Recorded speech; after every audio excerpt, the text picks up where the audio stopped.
less than a year after he would have been sworn in as vice president, Tim Walz's political career essentially came to an end today after Nick Shirley, a 23-year-old YouTuber, was able to expose a $9 billion fraud happening in Minnesota that was not only happening right under Tim Walz's nose, but that he might have known about for years.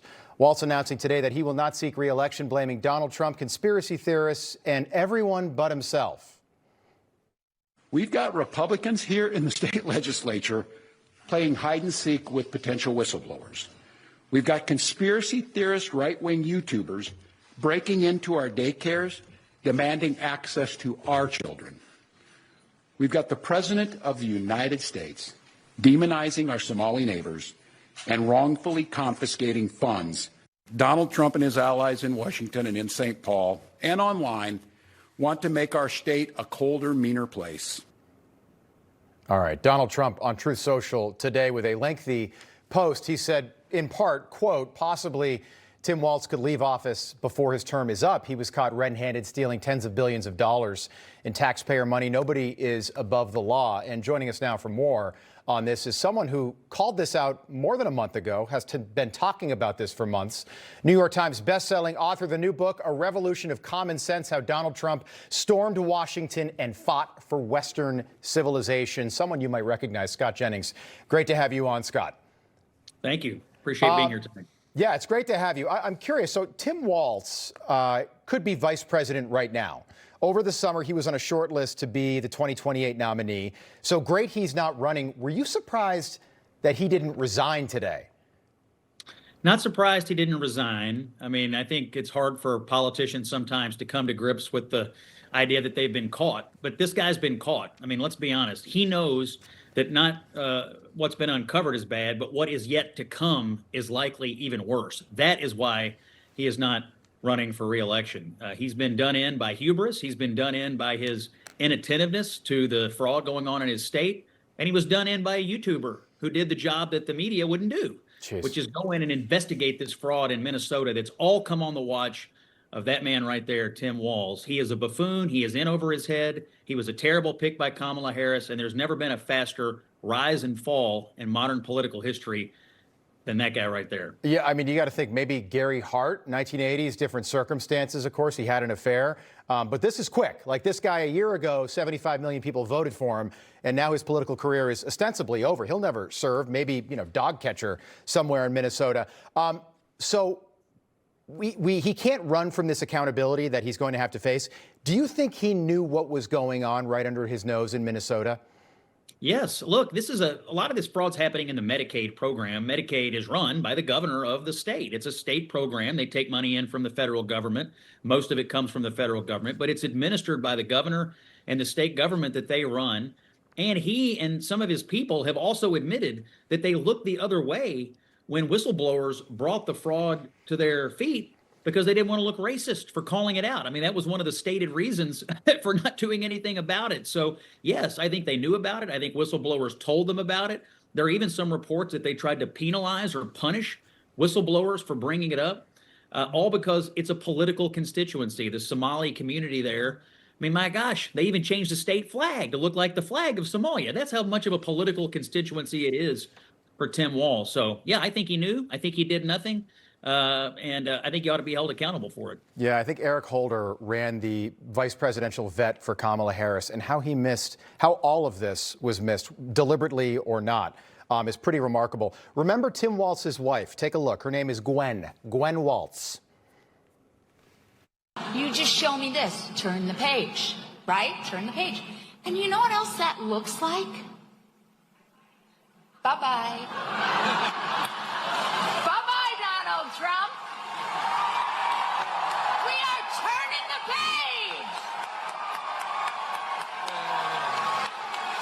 52 days and we are turning the page. 52 days and it is bye-bye, Donald Trump. So now we're turning the page from, I know I feel the same way every time I watch that. Very bizarre, those two. But I want to ask you just about what's going on in the state of Minnesota and maybe Minneapolis specifically. George Floyd, right before Charlie Kirk was assassinated, there was that trans shooting.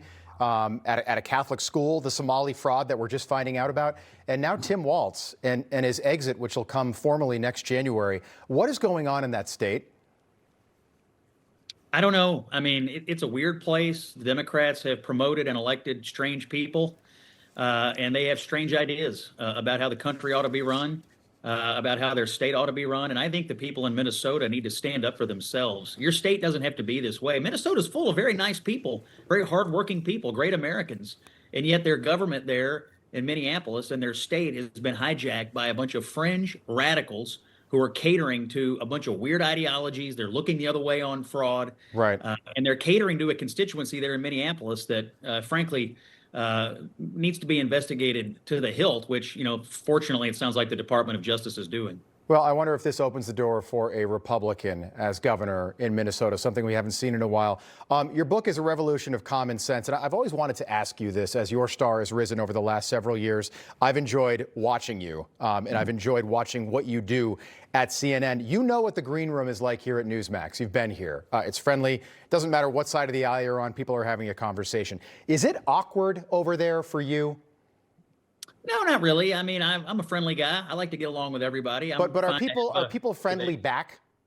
Yeah, but look, depends on the person. The CNN community, truthfully, is a very nice community to be part of. I've certainly met some people who are more standoffish than others, but I have to say, I built a lot of nice relationships in the network, and they respect what I do. And I've been there for 8.5 years now, and plan to be there for at least a couple of more. And no one's ever censored me, and they give me a platform to bring to the fore some conservative debating points that I think the country needs to hear. So I'm glad to be there, and I've made some nice friends. Yeah, I'm glad to hear that. Do you plan on running for office, maybe in Kentucky, which seems like an interesting state? You've got Rand Paul, Thomas Massie, Mitch McConnell. Your governor's a Democrat, Andy Beshear. Do you plan on ever getting into politics? Possibly. I get a lot of encouragement, not in the near term, certainly, but in the medium term. We'll see. I get a lot of encouragement, both from in the state and from around the country. But truthfully, I'm very happy with my life right now. I've got a great platform at CNN. The book is doing well. We made the New York Times bestseller list. I have a radio show on the Salem Network that's now 2 hours. That started today. We're in 300 and something radio stations across the country. So sort of focused on using my voice to fight the libs and make the best case I can for conservatives across this country. And we'll see what the future holds, but I certainly haven't ruled it out, and I'm extremely interested. All right. Appreciate that, Scott. The radio show, I think it's 1 to 3 p.m., right?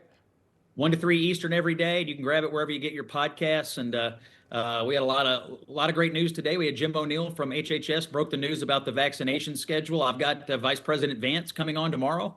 And Speaker Johnson coming on Wednesday. So it's become a little bit of a destination for Republicans to come on and talk to the American people, and I'm grateful for their engagement. Good lineup. Scott Jennings, good luck with the book. Congratulations on being a New York Times bestseller. A Revolution of Common Sense, How Donald Trump Stormed Washington and Fought for Western Civilization. Scott, look forward to having you back. Thank you.